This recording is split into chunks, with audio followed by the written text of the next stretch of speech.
Semangat pagi, selamat malam ESPN dan Sobat Properti Indonesia. Selamat datang di acara Inspirasi Properti bareng ISP Indonesia. Kami selalu berkomitmen untuk terlibat aktif melakukan acara edukasi dan networking bagi sobat properti dan stakeholder lain terkait dengan bisnis properti di Indonesia. Dan saya, Ariko, selaku CMLO dari ISP Indonesia atau Chief Marketing and Learning Officer. Malam ini saya ditemani oleh rekan saya, Pak Hendra Setiawan, selaku CEO dan COO ISP Indonesia. Selamat malam, Pak Hendra. Semangat pagi, selamat malam Pak Ari, ESPN dan Sobat Aspirasi Properti semuanya di Indonesia. Ya, malam ini senang sekali ya kita bertemu lagi dalam Financial Series, program yang membahas aspek keuangan, akuntansi, dan juga perpajakan, terutama di industri properti. Tapi kita akan bawakan ini secara santai ya, mudah dan mudah-mudahan bisa langsung diterapkan di kantor-kantor teman-teman Sobat Properti Indonesia. Nah, Pak Ari, malam ini kita akan masuk topik yang super penting nih, Pak Ari. Bener banget. Terutama karena kita sudah memasuki kuartal akhir tahun. Sesuai dengan judul topik kita malam ini, Core Tax Secrets, What Most Property Offices Still Get Wrong. Jadi akhir tahun ini sudah di depan mata, ya, Sobat Properti. Jangan sampai kesalahan pajak kecil nanti bisa berubah jadi bom waktu buat kantor teman-teman yang ada di Indonesia. Nah, Pak Ari, kira-kira kenapa sih kita harus bahas topik ini nih, Pak? Bener banget nih Pak Hendra nih. Ya karena kan sekarang kita sudah masuknya ke era Cortex nih Pak. Ya, di mana sistem administrasi pajak terbaru dari DJP itu sudah mengintegrasikan e-Bupot, ya, e-Factor, kemudian ada SPT, terus OSS RBA-nya juga ya, berbasiskan resiko ya. Nah, artinya apa? Artinya kan kesalahan-kesalahan pajak yang dulu mungkin nggak ketahuan ya Pak ya. Nah, sekarang itu lebih gampang dan otomatis bisa terbaca nih Pak gitu. Nah, kemudian kita sebagai kantor P4 ya atau perusahaan perantara perdagangan properti serta para agennya ya, broker propertinya nih, ini kan objek yang menjadi pengawasan utama juga Pak karena komisi kan adalah transaksi yang paling mudah terdeteksi ya, mismatch-nya ya, duit Ya, masuk, duit keluar gitu. Nah, oleh karena itu untuk membedah hal ini, nah kita kedatangan nih Pak seorang narasumber yang bukan hanya paham teori tapi benar-benar menangani kasus perpajakan di kantor broker sehari-hari juga nih. Ya, ini hadir bersama dengan kita Ibu Erli Sali, SE BKP CTAP, selaku praktisi perpajakan dan business owner dari Lisana Online Accounting and Tax Consultant. Selamat malam, Bu Erli. Terima kasih sudah Malam meluangkan Pak, malam waktunya. semuanya Bapak Ibu. selamat malam Bu Erli. Oke, Ya, ini terima kasih Bu Erli menyempatkan diri ya, dapat sharing-sharing dengan kita. Padahal Bu Erli saat ini sedang di Bandung nih Pak Hendra nih. iya, ini sibuk sekali kelihatannya Bu Erli, tapi terima kasih banyak Bu Erli menyempatkan waktu untuk bisa berbagi bagi kita semua nih. Iya, kita sharing-sharing lah Pak. Wah, luar biasa Bu. Oke, jadi teman-teman, nanti kita akan bahas dengan Bu Erli juga ya. Jadi kalau teman-teman ada pertanyaan, jangan sungkan, bisa diketik di kolom chat ya. Nanti kita akan bacakan ya, atau teman-teman nanti boleh izin unmute juga ya. Jadi bisa langsung diskusi. Begitu ya Pak Hendra, Bu Erli ya. Oke. Bu Erli, boleh cerita sedikit nggak Bu sebelumnya nih Bu? Kenapa sih Ibu tertarik dan memilih menjadi profesional di bidang perpajakan Ibu? Saya mungkin cerita dulu ya Pak ya. Mungkin ada pepatah yang mengatakan tak kenal maka tak sayang gitu ya. Saya Erli Sali. Brand kita adalah Lisana Online Accounting and Tax Consultant. Saat ini kita memiliki 5 cabang. 2 cabangnya di Tanggerang Kota, di BSD, di Bandung, dan di Bali gitu ya. Kenapa akhirnya kita juga masuk ke berbagai kota gitu ya? Karena saya melihat semakin ke daerah pengetahuan pajak itu semakin minim. Jadi saya tuh Google lah hatinya untuk membantu pengusaha di sana gitu ya. Terus kalau ditanya servis kita ada apa aja, satu dari pajak, dari hitung, laporin, tax planning, amit-amit Bapak Ibu ya, kalau ada surat cinta dari pajak, udah pastilah kita yang untuk hadapi dan negoin gitu ya. Terus kedua, pembukuan untuk internal, untuk pajak atau untuk investor. Kebanyakannya sih yang datang permintaan untuk perpajakan Ketiga, kita ada gandeng, nggak lepas namanya pembukuan tuh dari software ya. Jadi dari software akunting, program kasir, dan program usaha online gitu. Keempat, karena permintaan klien begitu banyak juga, akhirnya legalitas kita juga ada. Audit ada juga karena biasa dipakai oleh klien tuh untuk tender atau pinjaman uang ke bank gitu. Terus berikutnya kami juga ada Osospel dan BPJS. Kita juga ada gandeng dengan pemodalan usaha dan yang terakhir adalah pengembangan SDM gitu. Jadi jasanya one stop solution gitu. Nah, tahun ini mungkin tahun yang membahagiakan buat kita. Pada akhirnya WhatsApp customer care kami adalah si centang biru, nggak mudah loh Pak, Bu. Untuk apply seperti itu ya, akhirnya kita mendapatkan trusted gitu ya, dan kita juga mendapatkan ISO karena kita ingin meningkatkan kualitas mutu lah gitu ya. Mungkin Oke. kenapa pada saat akhirnya saya senang juga di bidang ini karena saya tergugah. Awalnya jujur aja mungkin bidang pajak adalah bidang yang saya benci awalnya nih, tapi lama-lama setelah saya pelajarin, saya bisa bantu pengusaha, saya senang banget gitu. Dan inilah mungkin passion saya seperti itu, Pak. Oke, terima kasih banget nih, Bu. Luar biasa sekali ya Pak Ari ya. Dari Benar benci nih, Pak. menjadi cinta dan untuk membantu yang lain gitu ya. Iya. Nggak kenal maka nggak sayang ya, Pak, katanya, Pak ya. Iya. Oke, Bu Erli, sebagai praktisi perpajakan nih, Bu, dan juga selaku business owner ya, Bu ya, dari Lisana Online Accounting dan Tax Consultant ya, Bu ya. Ibu kan juga menangani perpajakan di kantor P4 dan broker ya, Bu ya. Itu kira-kira bagaimana sih, Bu, kalau sama kantor agent gitu, kantor broker gitu, lebih rumit atau lebih simpel nih, Bu, di bidang dibandingkan bidang jasa yang lainnya nih, Bu? Sebenarnya kita kalau ngomongin perpajakan, Pak, ya mungkin sama aja ya menurut saya ya. Jadi sama-sama mungkin punya keunikan sendiri gitu. Jadi kita harus mengetahui mungkin, oh kalau bidang yang ini adanya pajak apa aja. Oh kalau yang properti ini ada apa saja. Mungkin itu yang harus kita kuasai gitu. Kalau saya lihat, banyak orang atau banyak pengusaha yang nggak paham. Jadi mungkin disitulah timbul resiko-resiko gitu loh, karena ketidaktahuan Pak, seperti itu. Mm-mm, oke, Oke.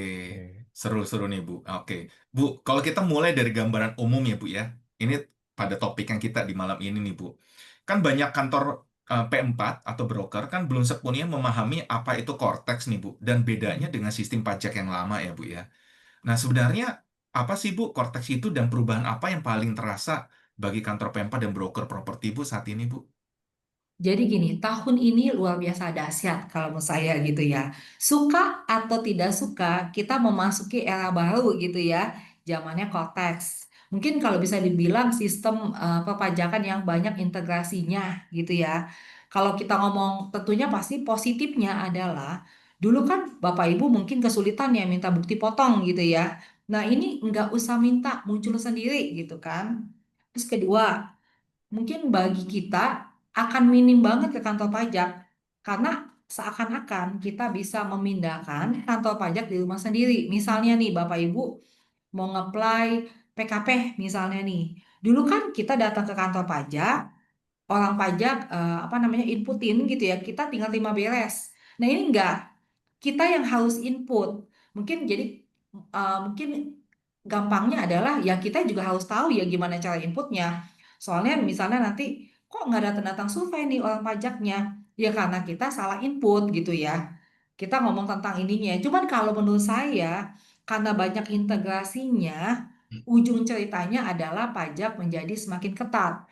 Apalagi kalau Bapak Ibu misalnya ngomongin yang satu ngeluarin faktur pajak. Ini ngomongin jasa ya. Yang Iya. satu nggak potong, sepertinya gampang banget untuk ngelacak gitu. Contohnya seperti itu.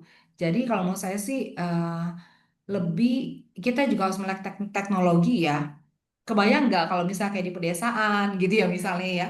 Wah itu kayaknya menurut saya agak sulit ya. Mungkin jadi kantor pajaknya akan sibuk sekali mungkin menolong gimana nih cara pelaporan SPT gitu. Kalau menurut saya sih begitu. Oke. Nah, kalau terhadap Cortex nih Bu, ini kan banyak yang masih bingung ya Bu ya. Dan jujur sih, saya sendiri juga termasuk salah satu yang asing ya, orang awam ya Bu ya. Bahkan sempat khawatir nih Bu. Jadi sebenarnya data apa saja sih Bu yang otomatis sekarang terbaca oleh Cortex Bu? Apakah komisi, bukti potong, bahkan mutasi bank saya juga terbaca kah? Bagaimana tuh Bu? Jadi gini, kotak bukan mengetahui segalanya gitu ya Pak ya, Bu. Jadi kalau ngomongin bukti potong, iya. gitu ya. Kalau ngomongin faktur pajak iya, tapi kalau ngomongin mutasi ya enggak ya. Karena kalau menurut peraturan perpajakan kan PMK-nya kan 1 miliar ya, 1 miliar baru ada kan ini. Tapi menurut saya nggak sampai setransparan itu. Kalau nggak semuanya ketahuan ya menurut saya gitu ya. Pasti ada mekanisme tertentu. Ingat nggak waktu Bapak Ibu ada PPS itu bukan angka yang besar pun kelacak, Pak. Bukan angka yang besar pun kelacak. Jadi eh, bukan apa ya, mungkin ngomongnya gini, banyak institusi-institusi, lembaga-lembaga kan yang ngeling gitu ya. Misalnya kayak Samsat, kayak mungkin Dukcapil, saya rasa gitu. Jadi misalnya satu keluarga anaknya siapa aja, mungkin ketahuan dari situ misalnya belum punya NPWP atau ternyata harusnya udah nggak bisa digabungin nih misalnya pendapatannya antara family gitu ya. Nah, saya rasa sih seperti itu sih, Pak. Oke. Nah, kalau gitu Bu, bagi kami nih Bu, selaku kantor P4 ya Bu ya, kan kita kan KBLI-nya kan 68200 nih Bu. Itu kan salah satu industri jasa ya Bu ya. Itu benar ya Bu ya, lebih gampang terbaca atau terdeteksi oleh Cortex gitu Bu? Menurut saya sih sama aja sih Pak. Yang Sama tadi ya Bu mungkin ya. sudah katakan semua bidang gitu yang memiliki keunikan masing-masing, mungkin lebih ke arah ngomongin faktur pajak bukti potong. Nah itu sih gampang banget gitu untuk ngelacak. Apalagi mungkin kalau properti sih mungkin nggak ngalamin ya kasus yang mungkin akan saya urain ya.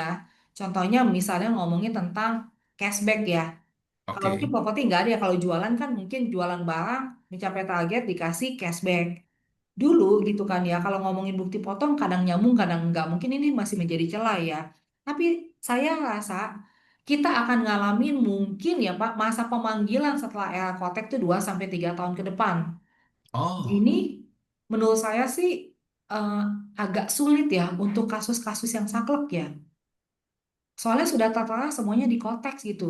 Yang bisa baca konteks tuh bukan hanya mungkin AL-nya, mungkin supervisornya, mungkin kepalanya, bahkan Kanwil tuh bisa buka gitu. Menurut saya agak sulit untuk kasus-kasus yang memang saklek gitu ya. baik-baik. Nah, Bu Erli, sekarang kita masuk ke bagian yang paling kita tunggu nih, Bu. Bagi kita nih para agent ya, kantor broker juga nih, Bu. Bu, apa saja sih, Bu, perpajakan yang menjadi kewajiban dari kantor agent maupun broker properti sih, Bu? Jadi umumnya seperti biasa gitu ya kalau ngomong Iya, perpajakan apa saja gitu ya. Pastinya PPh satu ya. Satu kalau misalnya kantor properti, kantor agent properti dia punya karyawan, pasti kan harus potong PP satu. Terus kalau misal dia punya agent, itu juga harus dipotong PP satu gitu ya. Yang kedua mungkin PPh tiga kalau dia menggunakan jasa. Mungkin ada kantor agent lah mungkin menggunakan jasa, mungkin digital marketing, mungkin ya Pak ya, seperti itu ya. iya, Terus mungkin kalau ngomongin misalnya kantor propertinya itu omsetnya masih di bawah 4,8 M dan dia masih berhak untuk menggunakan misalnya ya PPh final berarti kan dipotong PPh final 0,5% gitu ya. Kalau betul. seandainya misalnya kantor propertinya sudah omsetnya di atas 4,8 M, nah ini kan harus PKP tuh Pak, harus mengajukan PKP Bu ya. Jadi eh, yang berikutnya adalah PPN, ngomongin PPN gitu ya. Terus berikutnya lagi adalah berarti kita harus bayar nih ngomongin PPh 2529. Itu adalah angsuran tiap bulannya. Dan mungkin yang menjadi mungkin saya bisa kasih tahu gitu ya. Kalau misalnya omset Bapak Ibu turun seandainya nih ya, kita bisa namanya ngajuin pengurangan angsuran.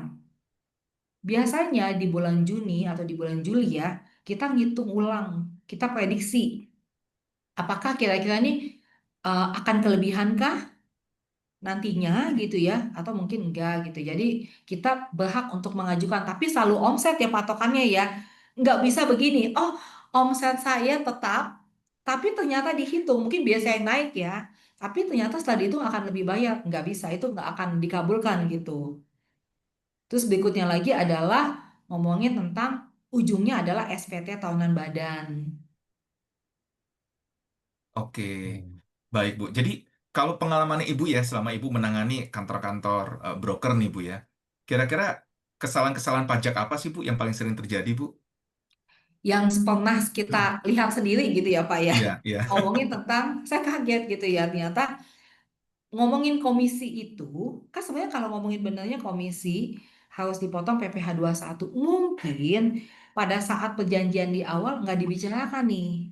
Jadi pada saat mau motong mungkin kayak, wah dia nggak mau. Atau mungkin kan dulu perjanjiannya nggak apa ditanggung si oleh si kantor propertinya gitu ya. Jadi kan sebenarnya mungkin dari awalnya sudah dibicarakan bahwa itu adalah sesuatu yang memang harus dipotong mengenai komisi gitu. Jarang Oke, sih menurut saya sih mungkin saya nggak tahu ada apa enggak ya mungkin ya tapi saya rasa ada aja mungkin ya kantor properti yang pada akhirnya udah close up saya rasa mungkin jarang ya Pak seperti itu ya akhirnya di close up gitu ya terus berikutnya benar-benar. lagi mungkin kalau ngomong kantor properti harusnya ya kalau ngomongin dulu mungkin kita akan ngalamin ya saya ngalamin banget tuh pernah ada yang mungkin calon klien gitu ya curhat pada kita ngomongin tentang ada kasus lumayan besar itu dulunya tuh dulu kan kalau ngomongin agent itu kan ngomongnya bukan pegawai yang bersifat kalau dia misalnya apa namanya mungkin lebih dari 1 bulan ya itu kan disebut berkesinambungan ya. Iya, Jadi kan sebenarnya jadi kumulasi ya dulu ya. Jadi sebenarnya pajak yang dibayar harusnya semakin besar gitu. Nah banyak juga yang udah dianggap aja lah bukan pegawai yang tidak berkesinambungan. Jadi ketika dihitung ulang, wah kekurangan bayar pajaknya begitu besar tuh. Kita pernah ngalamin maksudnya dari curhatan klien ya, seperti itu mungkin calon klien nih gitu ya, yang konsultasi pada kami gitu. Tapi kalau menurut saya nih Pak, Bu, kalau sekarang harusnya enggak ya, udah nggak ada celah. Ini kan kita pakai dianggapnya semuanya tidak berkesinambungan ya hitungannya tetap 50% mungkin nanti kali tali progresif gitu. Harusnya sih sudah tidak ada lagi nih seperti itu. Terus berikutnya lagi mungkin yang menjadi masalah adalah banyak bukan hanya kantor properti sih saya rasa ya. Mungkin semua bidang yang ada ya. Mungkin tidak menyimpan dokumen dengan rapi. Mungkin oke, transfer-transfer saja tapi dokumen tidak disimpan dengan baik gitu. Kan kalau ngomongin sebenarnya kan kita harus menyimpan dalam waktu 10 tahun gitu ya. Soalnya kalau Bapak Ibu tidak memiliki dokumen, kalau seandainya ada pemeriksaan, nah ini susah. Jadi posisi kita terlalu di bawah gitu loh Pak, Bu. Hmm. Agak sulit ya kalau menurut saya gitu kalau tidak ada dokumen gitu. Atau oke, mungkin juga ada kejadian di mana kantor properti mungkin tidak memiliki laporan keuangan. Jadi mungkin banyak orang ya yang pada akhirnya udahlah saya ngambil saldo-saldo akhir saja dijadikan ini. Tapi pas waktu diminta detailnya nih kan kalau misalnya pemeriksaan atau SP2DK kan minta laporan keuangan beserta buku besarnya. Nah ini terkadang buku besarnya tidak ada. Gitu. Kalau saya lihat sih itu ya mungkin yang menjadi ini ya Pak ya. Banyak baik. kantor properti mengalami ini ya. Oke. Nah, Bu, yang tadi Ibu sampaikan nih, kalau terhadap bukti-bukti, Bu, itu apakah harus dalam bentuk fisik gitu? Karena terkadang kala kan kalau kita simpan dalam bentuk fisik kan nyecer, nggak tahu kemana ya, atau kadang-kadang kena banjir gitu, apalagi di saat kayak seperti sekarang gini kan banyak hujan ya, Bu ya. Atau kita bisa simpan secara digital gitu, Bu? Sebenarnya gini sih Pak, kalau ngomongin tentang bukti, apalagi ini pemeriksaan ya Pak, Ya, itu tuh fisik tuh, bukan oke. digital yang sebenarnya ya. Mm-mm. Yang sebenarnya memang adalah fisik, bukan digital sebenarnya. Baik, baik. Nah, ini yang kayaknya kita jadi harus diingatkan ulang nih, Bu, untuk menyimpan bukti-bukti tersebut ya, Bu ya. Baik. Tapi ini Oke. dengan, maaf Bu, nambah sedikit. Kalau sekarang kan banyak teknologi baru nih ya. Kita foto atau men-scan itu sangat mudah dengan HP. Apa itu bisa diterima oleh kantor pajak, Bu? Kalau misalnya ada pemeriksaan. Misalnya kita Menurut saya sih gini simpan ya, dalam bentuk digital, lalu kita print ulang gitu, sebenarnya kalau ngomongin yang benarnya ya Pak, itu fisik Pak tetap Pak, bukan digital ya. harus fisik aslinya gitu. Iya, harus fisik aslinya sebenarnya. Apalagi kalau misalnya kasusnya tuh sampai ke pengadilan loh Pak, itu nggak Hmm, terima dalam bentuk digital ya. Oh, oke. Ini menarik juga ya Pak Arya. Dan harus disimpan 10 tahun. Iya. iya, iya. Berarti harus Nah, ini punya yang sistem archiving yang bagus nih. betul. Kan kita bisa buka bisnis baru nih, Pak. Archiving dokumen ya, Archiving dokumen ya. Penyimpanan yang bebas dokumen. banjir. Oke. Nah, Bu, Sekarang kalau kita masuk ke teknis ya Bu ya, ke teknis penting nih Bu, terutama bagi para broker properti dan para owner kantor juga ya Bu ya. Sebenarnya bagaimana sih Bu cara menghitung pajak komisi secara benar Bu? Misalnya untuk split komisi 50-50, 60-40 atau bahkan 70-30 gitu Bu. Nah, ini kalau ngomong cerita benarnya ya Pak, kalau misalnya Iya, memang kita mungkin yang menjadi kalau komisi biasa sih saya rasa mungkin nggak ada celah ya. Saya rasa mungkin emang dapat berapa kita kasih agent propertinya gitu ya. Seperti biasa kita motong kalau misalnya agent properti kita pribadi berarti PPh satu gitu ya. Mungkin itu nggak ada celah. Mungkin yang saya sering temuin adalah masalah kobok ya. Jadi mungkin PTA dan PTB bersama-sama menjual properti mungkin apa namanya hitungannya kayak kobok ya Pak iya, disebutnya share gitu ya. listing gitu Jadi betul. mungkin dari si pembelinya sorry mungkin dari si penjualnya Pak ya. Penjualnya mungkin Betul. kasih kepada PTA yang 100%, tapi kebanyakan gitu ya em, yang diakui sebagai pajak, si PTA nggak mau mengakui 100%-nya. Dia hanya mau mengakui bagian dia saja. Tapi kalau ngomongin cerita benernya, ngomongin yang seharusnya Bapak Ibu, itu tuh dilapor yang 100%-nya di PTA sebagai penjualan pendapatan, baru misalnya membagikan kepada PTB, nah itu potong tuh PPh 23 2%, seperti itu sih. Itu sering banget saya temuin, jujur. Oke. Nah, terkadang kala kan Bu, kita terima duit, kemudian kita sudah dipotong PPh 23. Terus begitu kita transfer keluar, nah kita ngitungnya itu dari netnya yang sudah dipotong PPh 23, terus kita share bagiannya dia, terus kita potong lagi PPh 23 tuh Bu. Jadi lebih minim tuh. Nah itu salah juga waktu itu Bu ya. Sebenarnya gini sih kalau ngomongin PPh tiga gini ya, apalagi mungkin kita bukan PPh final lagi ya, PPh Iya, 25 sebenarnya itu tuh jangan dianggap sebagai kita tambah minim, sebenarnya itu bisa untuk ngurangin pajak tahunan kita gitu loh Pak sebenarnya. I see. Oke. Nah ini informasinya lebih clear ya bagi rekan-rekan juga ya. Nah Bu, kalau bicara komisi tersebut ya Bu, kapan sih Bu komisi itu harus dipotong PPh 21 dan atau kapan dia harus dipotong PPh 23 nih Bu? Misalnya ya suatu PT misalnya kita membagikan kepada orang pribadi, nah itu Ya. dipotong PPh satu gitu ya. Nah kalau misalnya PT membagikan kepada PT kepada badan usaha, baru kita potong PPh 2% gitu loh Pak. Oke. Nah, Bu, kalau misalnya Bu dalam satu kasus, misalnya contoh saya selaku direkturnya, Bu, atau pemilik kantor nih, Bu. Tapi saya juga mau bertransaksi nih, Bu. Kan biasa gitu ya, Bu, kantor agent apalagi masih kecil-kecil kan dia mendirikan kantor, kemudian dia juga selaku direkturnya ya, dan dia juga bertransaksi nih, Bu. Karena kalau nggak katanya nggak hidup kantor, Bu. Kalau kalau ownernya nggak transaksi, nggak bisa ngandelin gitu ya, Bu ya. Nah, kalau hal seperti begitu, Bu, boleh nggak sih, Bu, saya selaku owner atau selaku direktur gitu ya Bu ya, saya kan terima gaji atau terima dividen ya Bu ya. Terus begitu saya transaksi, berarti saya hitungannya komisi seperti agen-agen saya begitu Bu, pakai yang pekerjaan tidak tetap tersebut begitu juga kah? Jadi gini, sebenarnya kalau kita mungkin apa sebagai owner terus digaji ya sebenarnya gitu. Jadi Ya. kalau kita terima komisi, hitungannya itu tetap di dalam hitungan gaji. Anggap masuk sebagai penghasilan bruto seperti karyawan tetap. Kalau misalnya ada kantor properti mungkin yang memilah pada akhirnya ketahuan kantor pajak tuh, dia akan hitung lebih lebih tinggi yang mana. Setahu saya sih lebih tinggi yang kalau kita ada gaji ya digabungin semua. Nah, itu akan jadi Hmm. celah, akan jadi selisih tuh, Pak, yang harus dibayar kita gitu. Jadi menurut Oh, saya sih mungkin gini ya, kita harus hitung-hitungan. Ini mungkin bagian dari tax planning kita. Kalau kita sebagai owner gitu ya, berarti kan kita bisa digaji dan kita bisa terima dividen. Nah, kita harus hitung. Jangan mungkin mungkin mungkin yang ada di pikiran Bapak atau Ibu, lah saya tuh akan berarti gaji sebesar-besarnya gitu loh. Nah, kita mesti hitung nih gaji yang tarifnya berapa dan selebihnya kita kasih dapat dividen.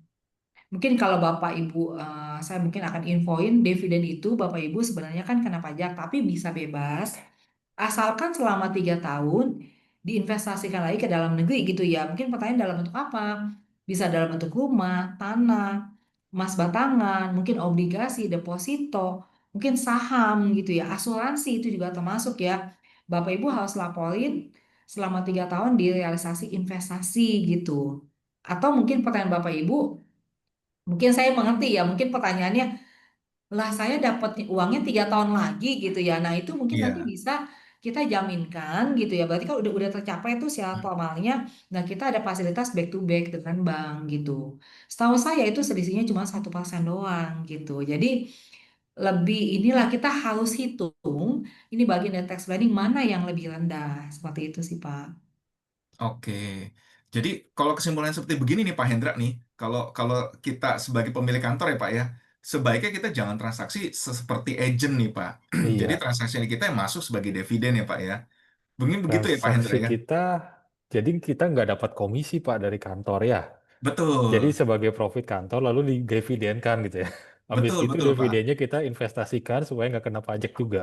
Nah, Iya, habis gitu kita belajar Pak, belajar gimana cara pinjam duit dari bank. Karena duit bank itu yang kita pakai berarti Pak. Dividen Iya, diinvestasikan, putaran dari bank gitu Pak.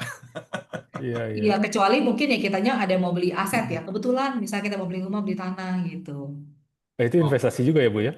Iya, oh, surat Hmm. berharga bank misalnya Bu, FR, SR gitu juga itu bisa, termasuk bisa, ya Bu ya? bisa masuk. Instrumen. Oke, ya, ya, ya. Ah, ini masukan ya. Ternyata bagi kita ya Bu, terkadang kala kan agent itu kan pikirannya pendek nih Bu. Wah, Hmm. gue daripada berbagi sama kantor, gue buka kantor sendiri deh, gitu. Komisinya jadi milik saya gitu kan. Saya bisa ngatur komisi saya sebesar-besarnya begitu. Ternyata nggak sesimpel itu Bu ya. Karena ternyata begitu dibuka kantor, ini sebagai owner berarti Bu ya. Iya, Wah, iya, normanya juga berbeda lagi. iya. Baik, baik, baik. Oke. Nah, Bu, ini yang sering terjadi di lapangan nih, Bu. Jadi terkadang kala kan agent kalau jualan, apalagi kalau kita bicaranya sama developer ya, Bu ya. Kan selain komisi kan ada juga dapat bonus, dapat closing fee dan lain-lainnya nih, Bu. Nah, itu perlakuannya bagaimana, Bu? Apakah itu juga kena pajak juga atau bisa dikecualikan tuh, Bu? Jadi gini loh Bapak Ibu, sebenarnya gini tambahan anggapnya tambahan kemampuan ekonomis disebutnya kan penghasilan. Nah mungkin kayak referral atau mungkin kayak closing fee gitu ya.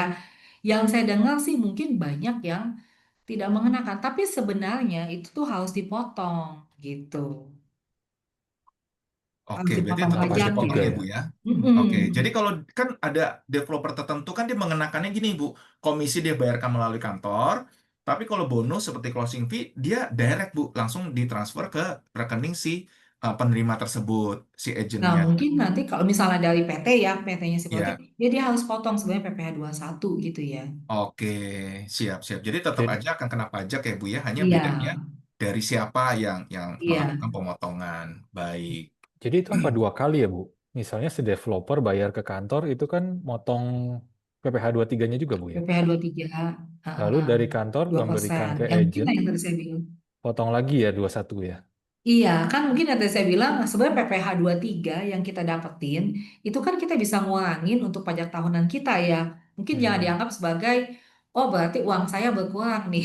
Sebenarnya mungkin itu sudah merupakan cicilan kita waktu SPT tahunan badan gitu sebenarnya. Jadi pajak dibayar di muka ya Bu ya? Iya, seperti itu. Oke. Kalau ini gimana Bu? Misalnya kan ada beberapa developer besar nih yang memberikan hadiah trip jalan-jalan ke luar negeri gitu. Itu apa kena pajak juga Bu? Sebenarnya iya, sebenarnya iya. Sebenarnya ada bukti potongnya. Sebenarnya ya. Tapi diterima kan Oh. bukan dalam bentuk uang ya, Bu ya, tapi dalam bentuk trip nih, Iya, tiket sebenarnya jalan-jalan gitu ya. ada. Sebenarnya ada potongan. Sebenarnya yang benarnya seperti itu. Tapi ditanggung developer mungkin ya Bu ya? Mungkin ya, saya rasa mungkin. Hmm. Iya, iya, iya. Karena biasanya developer sudah include-kan juga sih Pak Hendra seperti begitu ya. Hmm. Mm-mm. Baik. Nah, satu hal lagi nih Bu. Jadi kalau kita bicaranya kan sudah patuh pada hukum segala macam ya Bu ya. Nah, kemudian ini kan menuju ke akhir tahun nih Bu. Jadi bisa nggak Bu Erli mungkin bisa tolong kami dengan checklist nih Bu ya, yang paling praktis nih Bu. Apa sih Bu sebenarnya langkah yang wajib dilakukan oleh kantor Pempat Bu sebelum tutup tahun Bu? Jadi yang pertama ya dokumen kan harus dirapikan. Yang kedua eh, kita harus membuat laporan keuangan gitu ya. Jadi bukan hanya saldo akhirnya saja, tapi rincian buku besarnya ada. Yang ketiga kalau ngomongin perpajakan nggak lepas dari rekonsiliasi fiskal. Misalnya apakah penjualan kita, misalnya kita sudah PKP gitu, apa sama dengan SPT PPN di laporan keuangan? Mungkin ngomongin PPh satu penghasilan bruto udah sama belum sama pendapatan gaji dan tunjangan lainnya, misalnya gitu ya. Atau mungkin ada biaya-biaya mengandung jasa, nah itu kita harus buatin seperti itu. Kalau enggak kita enggak tahu ya yang kita lapor apa sudah sesuai atau tidak gitu dengan yang akan nanti kita laporkan di SPT tahunan badan gitu. Baik, baik. Oke. Mungkin Ya, mungkin eh, maaf sedikit Pak Ari. Dengan ya, Cortex jangan. ini kan tadi Bu Erli menyampaikan akan terlihat dengan mudah ya pada saat kita buka Cortex itu akan terlihat semua bukti potong dan lain-lain ya Bu ya. Apakah itu akan membantu juga ya Bu ya untuk memastikan semua yang ada bukti potongnya itu cocok dengan apa yang kita terima ya? Jadi gini sih, kita berharap ya dan mendoakan gitu ya. Nah, bukti potong ini di Kotek nggak ada yang miss gitu loh. Hmm, Harusnya kalau sudah konteks ini sudah oke sekali gitu ya, harusnya nggak ada yang error ya, nggak ada yang miss gitu. Kita juga mungkin oke. nanti bisa tahu ya semuanya mungkin mungkin nanti menjelang sudah akhir tahun ya, mungkin awal tahun ya. Jadi kita bisa lihat yang mana aja sih bukti potong yang ada. Seharusnya sih sudah tidak ada, sudah ngeling semua. Oke. Ya, ya. Ya, ya. Nah, ini di kolom chat sudah mulai ada beberapa pertanyaan ya. Izin ya Bu ya, kita mungkin bisa Ya. mulai buka ya buat umum. Teman-teman kalau ada pertanyaan, monggo ya bisa unmute ya atau angkat tangan dulu ya. Kemudian bisa bertanya ya. Nah, ada pertanyaan dari Waluyo nih Bu. Itu kan terkait dengan PKP ya Bu ya, yang kalau udah lebih dari 4,8 M. Nah, itu apakah dihitungnya dari omset atau dari gross profit yang diterima komisi yang kantor terima nih Bu? Jadi kalau ngomongin PKP itu, kalau misalnya omset kita di atas 4,8 M gitu ya, kita wajib PKP. Tapi ada juga ya orang yang saya nggak omsetnya 4,8 M gitu ya. Mungkin kebanyakan sih bukan properti yang mengalami ya. Jadi kita akhirnya ngajuin PKP karena mungkin kita mau jualan gitu ya kepada perusahaan-perusahaan besar misalnya. Makanya supaya kita lebih berkembang gitu, akhirnya kita ngajuin PKP gitu. Jadi omset, Pak. Baik omset ya Bu ya, baik. Oke, semoga menjawab ya Pak Waluyo. Kemudian ada pertanyaan dari Pratama nih Bu. Ini dari Video Property di Tangerang. Kalau misalnya ada agent independen nih Bu, terima komisi agent independen itu artinya tidak berbadan hukum ya Bu ya.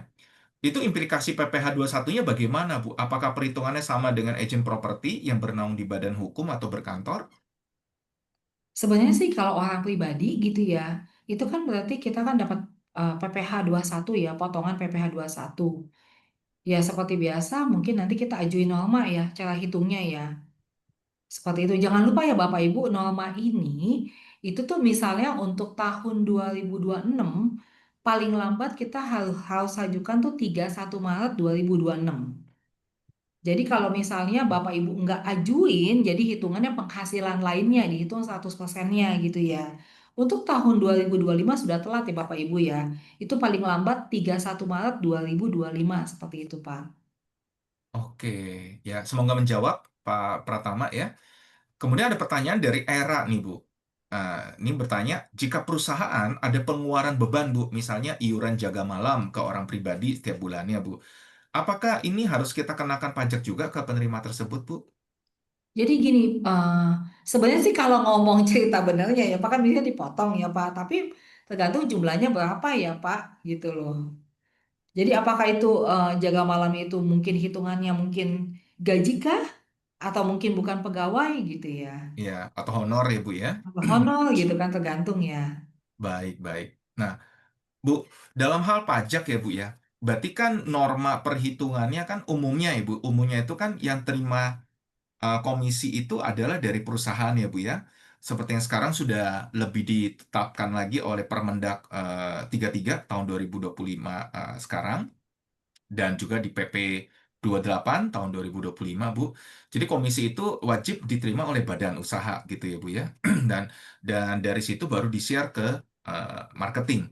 flow-nya kan sebenarnya harusnya begitu ya Bu ya, karena Iya, alurnya yang benar seperti itu. ya ada perusahaan yang memiliki kewajiban untuk memungut atau memotong pajak ya Bu ya. Nah, tapi dalam praktek misalnya nih Bu, terima komisi dari owner yang menjual itu ditransferkan ke agentnya misalnya Bu ya. Kemudian dari agent bilang, oh saya kan bagiannya 50% atau bahkan 90% gitu Ibu ya. Nah bagiannya kantor nanti ditransferkan oleh si agent ke kantornya gitu Bu. Kebalik gitu misalnya. Apakah itu benar gitu? Apakah itu boleh dilakukan begitu juga Bu? Jadi sebenarnya sih begini ya, jadi perlakuannya mungkin jadi beda gini. Jadi kalau misalnya si owner ya ownernya kan pasti pribadi ya, Iya, kasih ke agent properti dan dia bukan pemotong ya, otomatis iya, nanti kan dilaporin sendiri ya Pak, Bu. Kalau misalnya langsung dikasih di orang pribadi, jadi pelaporan masing-masing lah nggak ada bukti potong. Kalau dia kasih mungkin ke agent ke kantornya, berarti kan kantornya mungkin mungkin pembagian hanya 50% ya, berarti kantornya mengakui hanya 50% gitu. iya. Jadi tergantung tergantung misalnya tadi caranya begitu atau ini tergantung beda lagi perlakuannya gitu loh Pak. Oke.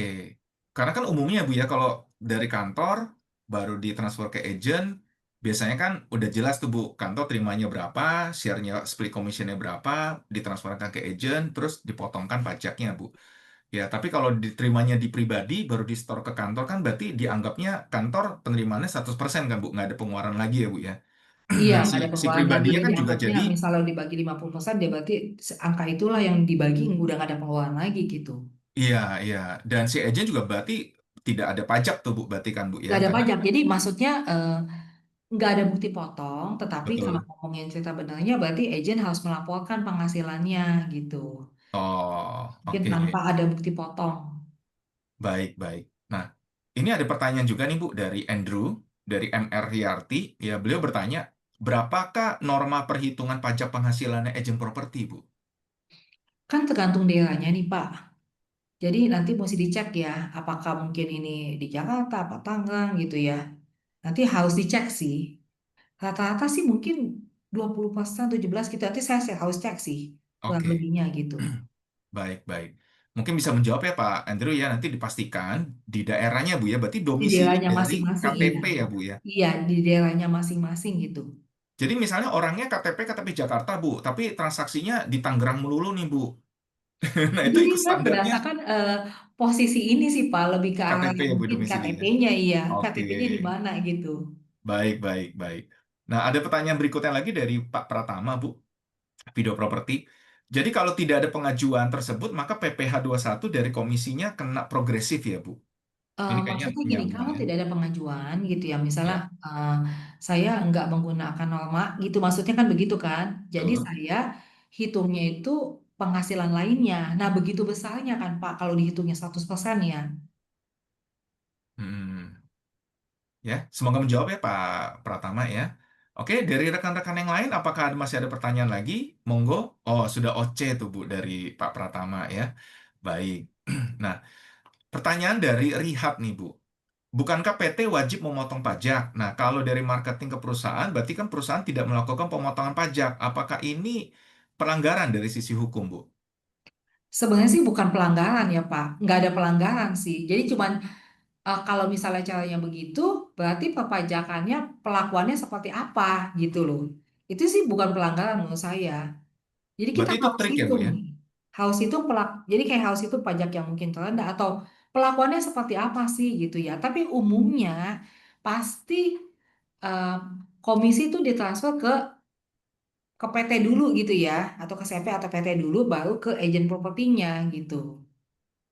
Oke. Berarti Mungkin kalau itu secara hukum, bukan pelanggaran secara hukum pajak ya, Bu ya. Tapi kalau secara tadi yang disampaikan Pak Ari dari Permendak 33, jadi tidak sesuai ya Pak Ari ya. betul, betul. Iya, pelanggarannya kepada Permendak tersebut ya. Dan ini juga mungkin trik juga ya, Bu Erli ya, untuk menghindari pajak mungkin, Ibu ya.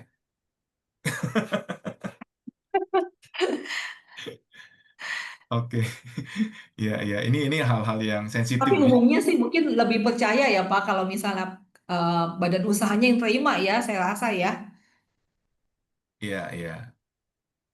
Betul, Bu. Karena sebenarnya Pak Hendra ya, kita kan juga punya kewajiban Pak Hendra sebagai kantor properti ya Pak ya, bukan hanya terima komisinya Pak, tapi juga terkait dengan pelaporan kewajibannya kita nih Pak, baik itu pelaporan transaksi maupun pelaporan terhadap PPATK nih Pak. Betul, Pak Ari. Gitu. Ya, Nah, jadi kalau misalnya transaksi terjadi dan diketahui dari kantor, komisi juga terima dari kantor, yang melaporkan ke PPATK kan dari kantor, Pak. Gitu. betul. Nah, kalau Ya, misalnya diterima ke marketing, marketing baru setor ke kantor, itu kan bisa terjadi penggelapan tuh atau penghindaran tuh. Gitu. Jadi transaksinya jadi hilang tuh, Pak, jadi buyar gitu. Nah, ini mesti hati-hati nih bagi para kantor iya, agent ya. nih. Berarti intinya sih kita ikutin aja peraturan dari pemerintah ya, Pak ya. Betul, betul. Heeh. Jadi Kalau di ngitungan Permendak pajaknya gimana? 33-nya sudah dituliskan harus bayar ke kantor, ya ke kantor gitu ya. Betul, betul. Ya Ya. lebih aman sih Pak. Oke. Ini seru aja nih ya. Nah, ada pertanyaan berikutnya dari Yosi, Bu, rumahbaru.co Serpong. Mengenai omset tadi, Bu, belum jelas. Misalnya harga rumah 1 M, komisinya kan 2%, ditransferkan ke PT nih 20 juta misalnya, Bu ya. Nah, Hmm. kemudian ada split commission 50%.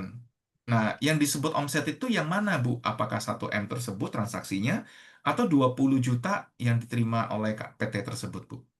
Jadi kalau ngomongin ini kan kantor agent properti ya. Jadi Iya. pendapatannya tuh berasal dari komisinya yang tadi 20 juta, Pak. Oke. Berarti bukan 1 M ya, Bu ya? 1 M Bukan, itu kan, bukan 1 M-nya, 20 oke. M, 20 juta 20 ya. juta itu yang dihitung sebagai omset. Omset ya atas jasanya. Baik ya. Semoga menjawab ya Bu Yosi ya. Jadi clear ya. Nah, kemudian ada pertanyaan lagi dari Bu Popi. Beliau bertanya, jika kantor agent menerima komisi dari perorangan kan Bu? Nah, itu Mm-mm. kan tidak dipotong PPh tiga Bu. Karena kok perorangan biasa langsung transfer begitu aja Bu ya. Nah, apakah kantor agent tetap harus catat komisi tersebut sebagai pendapatan? Jadi kalau misal masuknya ke PT gitu ya, itu harus dimasukin sebagai pendapatan.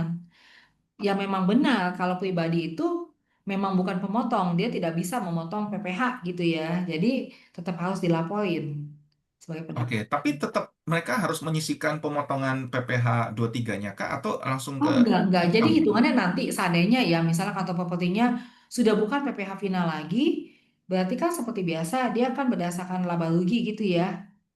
Jadi kayak 11% dari laba fiskal gitu ya. Disitulah nanti mungkin kekurangan bayar pajak akan dibayarin gitu. Oh, oke. Siap. Semoga menjawab ya, Bu Popi. Ya, thank you juga Bu Yosi sudah mengkonfirmasi. Ya, ada pertanyaan dari Erlin, Bu. Kantor agent yang sampai saat ini kan tidak punya account Cortex, artinya kan perusahaan tersebut tidak pernah melaporkan pajaknya, Bu, dan tidak pernah memotong pajak atas komisi yang mereka transfer ke agennya. Apakah akan ketahuan juga oleh DJP dan konsekuensinya apa nih, Bu? Sepertinya banyak kantor yang masih belum membuat laporan keuangannya nih, Bu. Jadi gini, mungkin yang tadi saya sampaikan di awal gitu, suka atau tidak suka, tahun 2025 itu kita resmi ya pakai aplikasi terbaru adalah Cortex. Jadi segala sesuatu, misalnya kita bikin billing gitu ya, kita pelaporan pajak dari PP 21, 23, 25, mungkin final, PPN, nah adanya di Cortex. Kalau memang mungkin Bapak Ibu belum belum mungkin belum punya, ya segera harus apply ya, segera harus ada Cortex.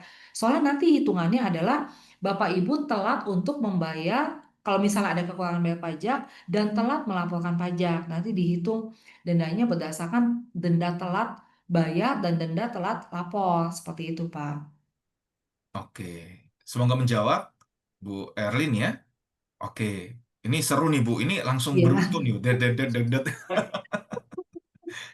Ini makin malam makin hot nih Pak Hendra nih ya. Iya, Oke, langsung muncul nah, semua pertanyaannya, Pak. betul betul. Ini langsung praktek lapangan nih Pak Hendra. Oke, Bu Erli ada pertanyaan dari Nanik Yulia. Beliau bertanya gini, bila kantor broker ada referral Bu ke perorangan. Nah, pihak referral fee tidak mau dipotong pajak. Pelaporan PT-nya bagaimana nih Bu?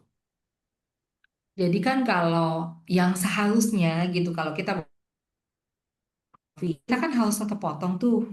Tapi kalau misalnya mungkin kita tergantung perjanjian pada saat di awal gitu loh. Kalau memang perjanjian di saat di awal, saya mau terimanya bersih udah termasuk ini, ya berarti kan mungkin kantor agent propertinya yang harus tanggung, jadi di close up. Jadi tergantung perjanjiannya lah Pak. Oke, jadi kalau nggak ada perjanjian, memang si penerima tersebut mintanya bersih, berarti tanggungannya jadi ke kantor ya Bu Iya, ya. di close up. Oke. Nah, ada pertanyaan lagi dari Bu Popi nih Bu. Di akhir tahun kita kan melakukan rekonsel misalnya PPh satu dengan biaya gaji di lapangan, di laporan keuangan nih Bu ya. Nah, apakah pendapatannya juga harus direkonsil dengan bukti PPh tiga yang kita terima Bu? Jadi kalau pendapatan kan, maksud saya, misalnya gini, kantor properti kan tidak hanya menjual rumah yang baru misalnya ya, misalnya rumah second. Hmm. Nah, second ini kan didapat dari orang pribadi. Kalau orang pribadi kan bukan pemotong.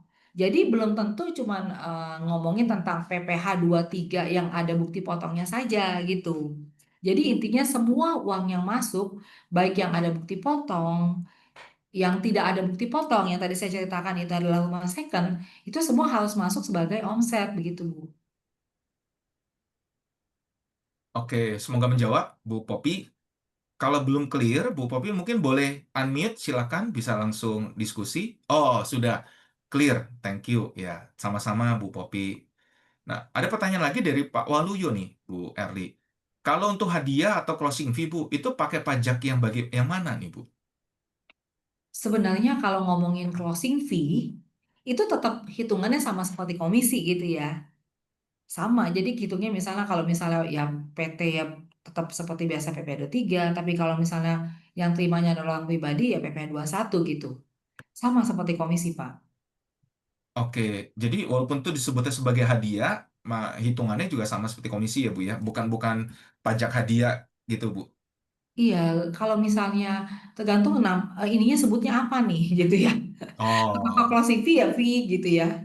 iya. Tapi kalau hadiah tidak ya, Kalau Bu ya. hadiah mungkin lebih ke arah gini. Hadiah itu kalau ngomongin mungkin badan yang terima gitu kan ini kan PPh tiga itu pajaknya jauh lebih gede Pak 15%. Itu kalau ngomong Oh, hadiah ya. Tapi kalau ngomongin tentang PPh satu yang terima adalah orang pribadi itu kena tarifnya itu jadi langsung.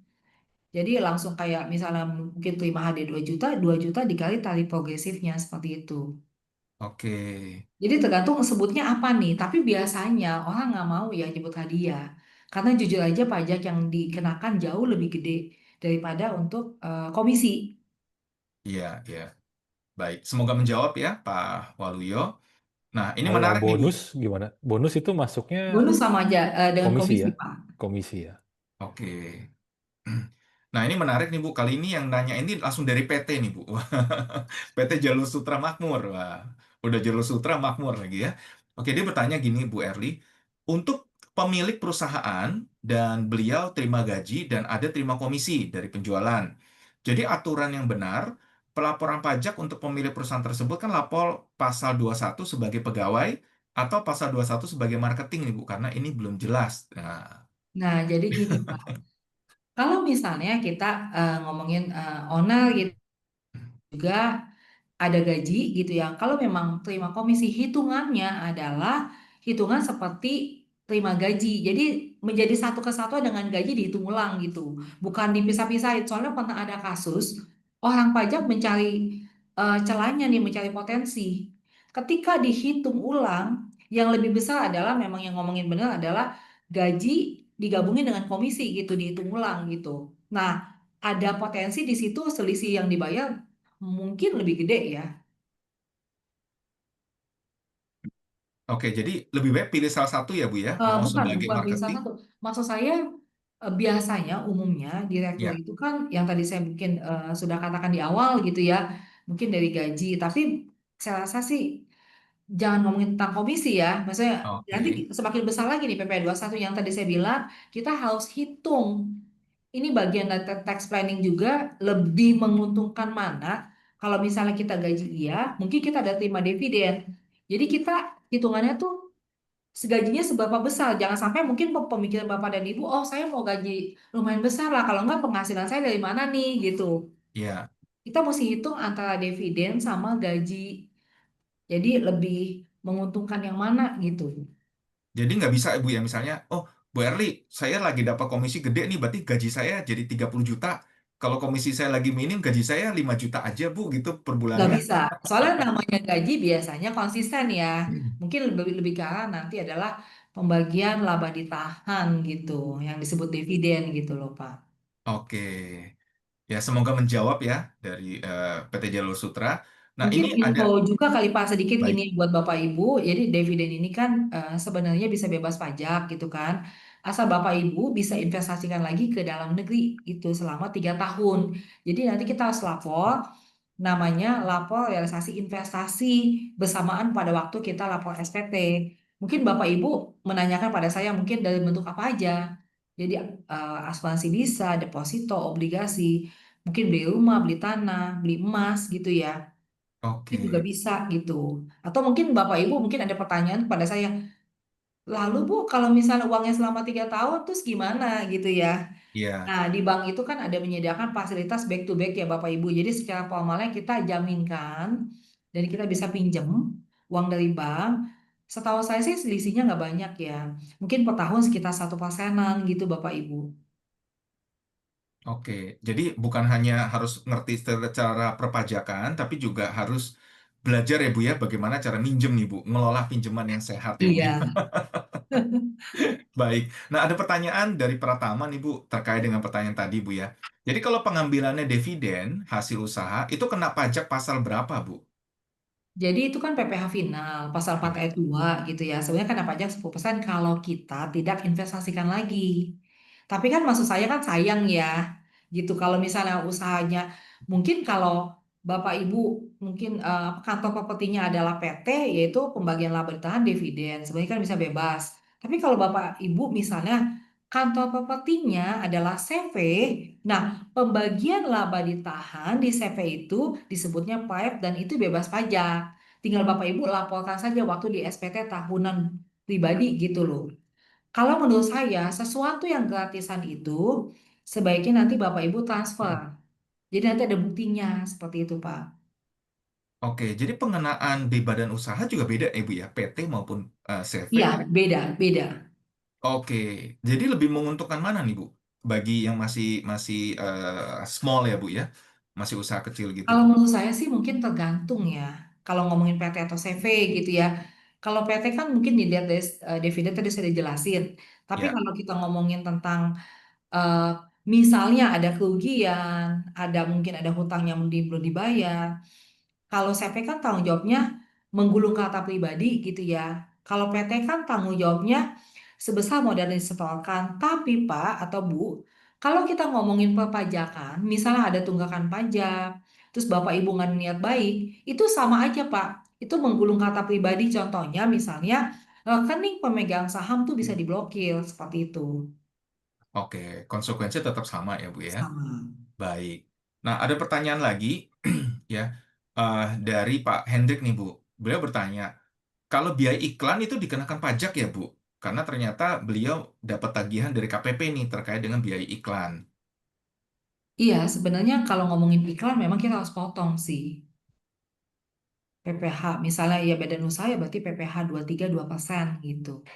Oke, ya semoga menjawab ya Pak Hendrik ya. Jadi nanti bisa diaturkan juga.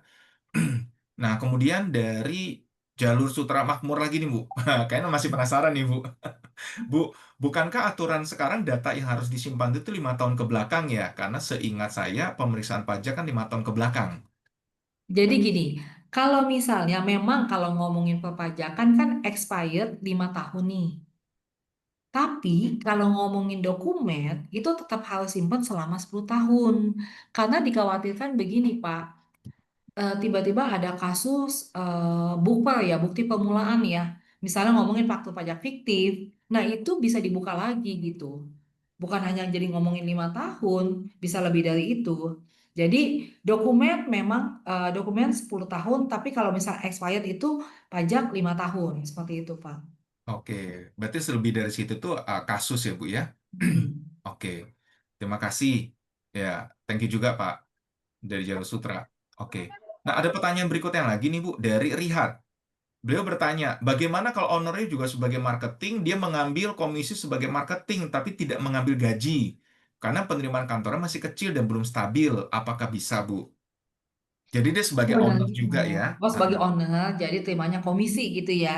iya, tidak ambil gaji. Sebenarnya sih segala sesuatu mah bisa-bisa aja ya, asalkan mungkin penjelasannya masuk akal. Kalau misalnya kantor pajak lain, ya mungkin kantornya kan masih kecil, mungkin belum bisa memberikan gaji gitu ya. Bisa-bisa aja sih gak ada masalah. Oke. Berarti nggak ada dividen dong buat berarti di akhir ya Bu ya. Nanti hitungannya beda lagi ya. Iya, hitungan ini lagi gitu. Baik, ya. Semoga menjawab ya bagi Rihat ya. Oke, nah clear banget ya. Oke, masih ada lagi teman-teman? Monggo, kalau masih ada pertanyaan, nggak harus aduh cepet ngetik ya. Bisa unmute juga. Ini saya lihat nongol-nongol cepet nih, kayaknya jari-jarinya lincah nih. Oke, Tapi karena nah selalu kali Pak topiknya masalah perpajakan gitu ya, iya, lumayan ini ya. betul-betul Bu. Bu, ada pertanyaan lagi dari Poppy ya Bu. Beliau bertanya, untuk iklan dipotong pajak, bagaimana untuk iklan online seperti Facebook atau Meta, di mana transaksinya by online nih Bu? Sebenarnya sih kalau nggak salah saya lupa, kayaknya Facebook ya ada apa di Indonesia ya, sebenarnya ada perwakilannya ya. Iya. Kalau saya sih harusnya ada ya, ngomongin tentang faktur pajak seharusnya gitu. Nanti mungkin bisa dicek ya di sana ya. Harusnya sih ada, soalnya mungkin kita pernah ngalamin tuh itu menjadi celah orang pajak nanyain. Oh, Akhirnya mau nggak mau kita bayar sendiri. oke. Karena kan ini termasuk iklan ads ya Bu, biasanya kan Iya, namanya kita iya, agent kan jualan kan harus pakai ads nih Bu, kalau nggak dapat iya, leads nih. Iya, ini harus hati-hati nih ternyata ya. Oke, iya. ya semoga Ya, terjawab ya Bu itu Popi. kalau bayar sendiri, Bu, nyambung dari yang tadi. Berarti kita harus menganggap penghasilan yang kita bayar online itu misalnya pakai transfer bank atau kartu kredit itu sebagai penghasilan net setelah potong pajak ya Bu ya. Jadi kita harus gross up hitung 2%-nya gitu. Dan kita bayar sendiri bikin bukti potong. Enggak, jadi pernah ada mungkin kita menggunakan jasa gitu ya, ya Mm-mm. kita harus potong. Sebenarnya begitu, soalnya pernah ada itu ditanyakan sama si pajak.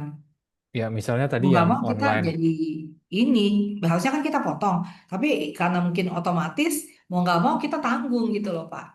Jadi pajaknya kita tanggung Tanggung sih, sebagai tanggung. tambahan biaya Iya, iklan kita sebagai tambahan gitu biaya ya. kita tanggung gitu Hmm, jadinya. oke, Ya, lumayan ya Pak ya. Oke, iya. silakan Bu Yosi, ada resen, monggo. Ya, terima kasih Pak. Mengenai pajak iklan dari Meta, ini saya pernah mengajukan ke Meta sebenarnya. Tapi mereka nggak mau kasih karena eh, kartu kredit yang dipakai nama perorangan. Sedangkan kalau kartu kredit atas nama PT itu nggak gampang dapetnya gitu. Nah, ini gimana ya solusinya? Eh, Kalau menurut saya sih gini ya, ini tergantung ya, mungkin apakah kantor pajak akan mencari celah di sini gitu Bu ya, atau tidak kalau menurut saya. Tapi kalau misalnya memang paling ketahuan sih kalau kalau misalnya ada faktur pajak ya, kalau ada faktur pajak pasti kita harus potong. Tapi terkadang mungkin kalau nggak ada faktur pajak susah juga ya Bu ya, sepertinya gitu. Nah, untuk biaya iklan ini apakah bisa dipotong sebagai biaya-biaya atau masuk ke bagian dari laba ya? Karena menurut konsultan pajak saya yang dulu, itu kalau kita nggak ada bukti potongnya, jadi seperti bagian dari laba, nggak bisa dihitung pengeluaran gitu loh, Bu. Jadi otomatis kan labanya jadi membesar di akhir tahun, oke, otomatis pajaknya juga makin gede gitu. Sebenarnya sih kalau ngomongin iklan Bu, itu pun peraturan pajak adalah bisa dibiayakan asalkan ada daftar nominatif gitu. Jadi kalau nggak ada daftar nominatif sama juga sebenarnya tidak bisa dibiayakan gitu loh Bu. Nominatif gimana ya? Saya belum paham nih. Jadi ada mungkin ada kayak format yang harus kita isi gitu ya. Mungkin kepada PT siapa, NPWP-nya, mungkin nanti PPh-nya gitu ya. Diisi seperti itu. Jadi kayak syarat syarat formalitas lah bahwa kita harus ngisi daftar nominatif namanya. Kalau kita nggak isi, nah itu nggak bisa dibiayakan. Sih. Berarti kalau kita bayarnya ke Meta, PT-nya ya PT Meta gitu ya. Iya, cuman kalau misal itu harusnya kita harus potong ya Bu ya, misalnya gitu ya. Potong gimana ya? Karena kan yang Maksudnya gini, mendebit kalau misalnya nggak ada kan. pajaknya, saya rasa nggak akan bisa ya Bu ya. Soalnya biaya iklan sendiri sebenarnya harus ada dipotong pajak. Kalau mengenai maksudnya apa aturan perpajakan ya iklan jasa kan Bu ya tetap harus dipotong pajak. Ya, pajak 10%-nya sih ada, karena kan memang ada rinciannya kan. Cuman masalahnya fakturnya nggak bisa kita minta karena kartu kreditnya atas nama pribadi gitu loh. Nah, itu berarti kita isi nominatif di Itu sih lembar berarti nominatif. menurut saya sih agak riskan ya Bu kalau kita tetap tetap masuk ke dalam daftar iklan gitu yang ada nanti dikoreksi orang pajak Bu.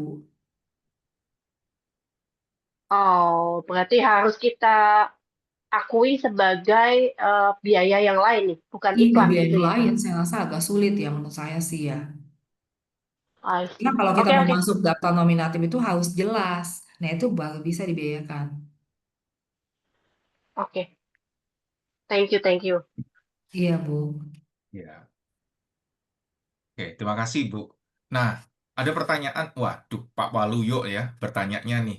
Kalau kantornya di pinggir jalan raya, lalu kita pasang nama brand kita, apakah kena pajak? Nah, ini kayaknya pajaknya beda nih yang dimaksud nih. Bukan pajak yang dengan Bu Pajak Erli ya. reklame mungkin Itu ya Pak pajak ya. reklame. Ya, ya kena Pak pajak reklame itu urusannya dengan Pemda ya. Oke.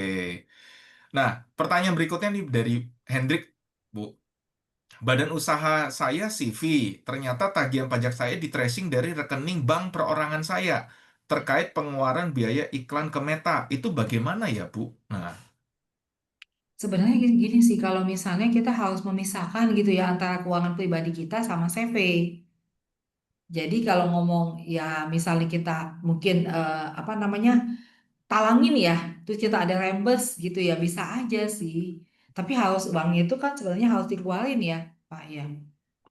Soalnya kalau kita nggak dikeluarin mana si pajak mana tahu bahwa itu adalah ini adalah punya si CV dan atas nama tagihan CV dan ini rembes bentuknya gitu. hmm, ya, semoga menjawab ya Pak Hendrik ya.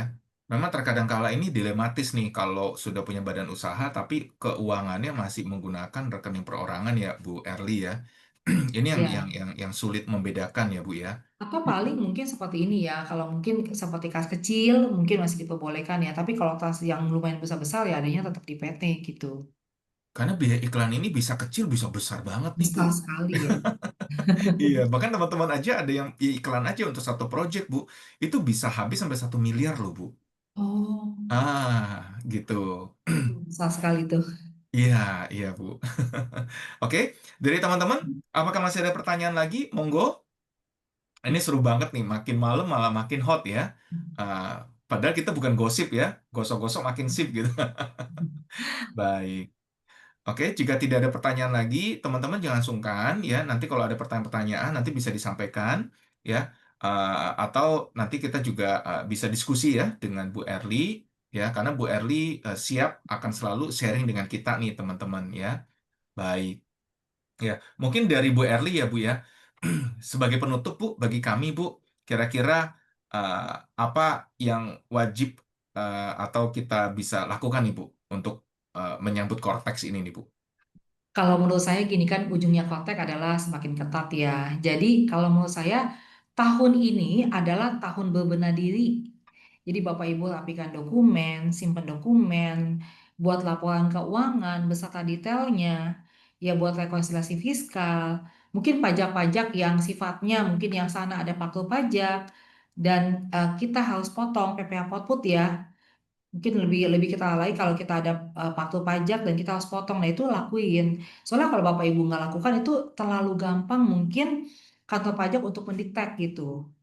Jadi kalau ngomongin kontak, ya ayolah kita berbenah diri, kita rapikan supaya maksudnya saya gini Bapak Ibu mungkin yang menjadi hal saya kan kan maunya kita mungkin sebagai pengusaha gitu ya, gimana caranya kita tetap aman terhadap pajak dan kita bisa mungkin mengembangkan usaha kita dengan baik gitu ya. Bukan hanya mungkin kan nggak lucu juga ya, mungkin nggak berharap juga gitu ya. Masa kita bangkrut karena masalah pajak gitu. Nah, itu mungkin menjadi concern gitu ke depannya gitu Bapak Ibu. Ya, baik. Terima kasih, Bu. memang kita sebagai pelaku usaha ya Bu ya, kita juga pinginnya nurut dan taat nih Bu. Memang terkadang kala kan keterbatasan pengetahuan kita ya Bu ya. Nah ini maka kita jembatani ya teman-teman dengan narasumber langsung dengan praktisinya nih ya, supaya apa yang teman-teman butuhkan dapat juga terjawab ya. Luar biasa nih. Ya Hari mungkin ini, saya info ya Pak sedikit Bu ya. Jadi tahun ini memang tahun dasar kenapa? Selain konteks, yang kedua adalah mulai tahun ini pajak itu untuk meningkatkan target mereka membagi menjadi 2 periode gitu.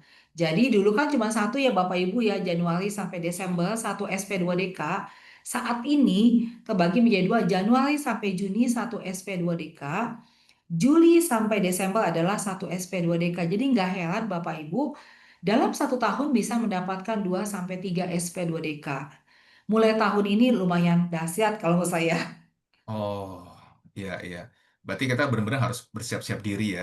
Iya, Oke, ya. Maaf nih Bu, sebelum kita tutup, ini ada yang raise hand. Boleh kita berikan kesempatan Bu? iya boleh boleh. Ya, silakan Bu Susi dari Gold Property mau bertanya. Selamat malam Bu Eli. Iya malam. Tadi masalah dividen ya. Saya tadi ada telepon masuk jadi kepotong ya, nggak nggak ngikutin full. Masalah dividen tadi kan kalau nggak mau dikenain pajak kita harus investasikan lagi Bu ke emas Mm-mm. gitu ya, ke rumah.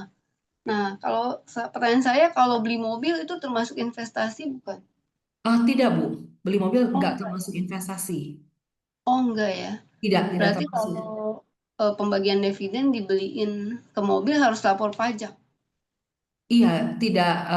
Itu hitungannya tetap dipotong Bu ya, 10% itu. Jadi Jadi harusnya perjalanan tidak termasuk di dalam salah satu investasi. jadi harusnya investasinya tadi itu apa aja sih Jadi emas ada terus rumah, tanah, heeh, deposito, heeh, heeh. obligasi, asuransi, ibu beli logam mulia, beli saham, mungkin masuk sebagai pemegang saham yang lain. Nah, seperti itu. Oh gitu. Mm-mm.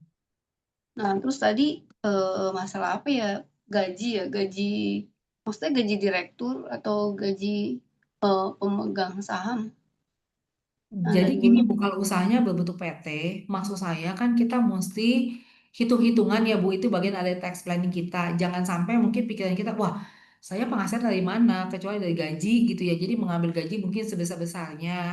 Kan kalau ngomongin pajak karyawan kan cukup tinggi nih Bu, PPh 21-nya nih. Nah kita mesti hitung berapa sih sebesar berapa dan sisanya mungkin kita masukin ngomongin dividen. Karena kan kita Hmm, harus manfaatin kalau emang toh kita mungkin ada investasi kan itu bisa bisa bebas gitu. hmm. Ya, ya. Baik Bu, Oke. terima kasih. Terima kasih juga Bu Susi. Ya, ini hal yang menarik nih. Hari ini kita dapat insight ya. Jadi kalau bagi para pemilik usaha, nah itu udah mau bagi-bagi dividen, jangan langsung dibeliin mobil. Ya, langsung kena tuh 10% seperti kata Bu Erli ya. Tapi duitnya Iya, itu ditabung dulu gitu ya, baik itu deposito atau instrumen yang lainnya. Terus pinjem duit dari bank, di back to back iya, kan katanya Bu Erli ya. Di back to back kan. Jadi jangan gaya deh mau beli cash gitu ya, mendingan kita nyicil kredit gitu kali Bu Erli ya. iya, iya. Oke, baik-baik. Ya, terima kasih banyak nih Bu Erli, luar biasa sekali diskusi kita malam ini, sangat mencerahkan ya. Dan terima kasih juga atas insight yang luar biasa dan sangat relevan untuk di bisnis kami nih Bu. Ya, jadi di malam ini teman-teman semuanya kita belajar bahwa di era Cortex bukan hanya pajak yang harus benar, tapi datanya harus match juga ya. Dan terima kasih sudah hadir di acara Inspirasi Properti Financial Series. Episode minggu depan, teman-teman, kita akan membahas terkait dengan Nusantara Series ya. Topiknya adalah peluang dan potensi properti di daerah Jawa Timur bersama narasumber kita Bapak Budiono Yuwono selaku Business Owner Remax Eagle dan juga Ketua Arebi DPD Jawa Timur, teman-teman ya.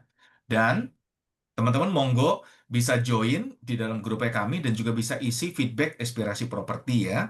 Oke, kita bisa akhiri acara hari ini dan teman-teman jangan lupa untuk akses video podcast kita di Aspirasi Properti ya di YouTube channel kami ISP_Global_ID ya. Teman-teman, kami harapkan untuk subscribe dan aktifkan lonceng pengingat, like dan share konten-konten yang bermanfaat bagi rekan-rekan. ya.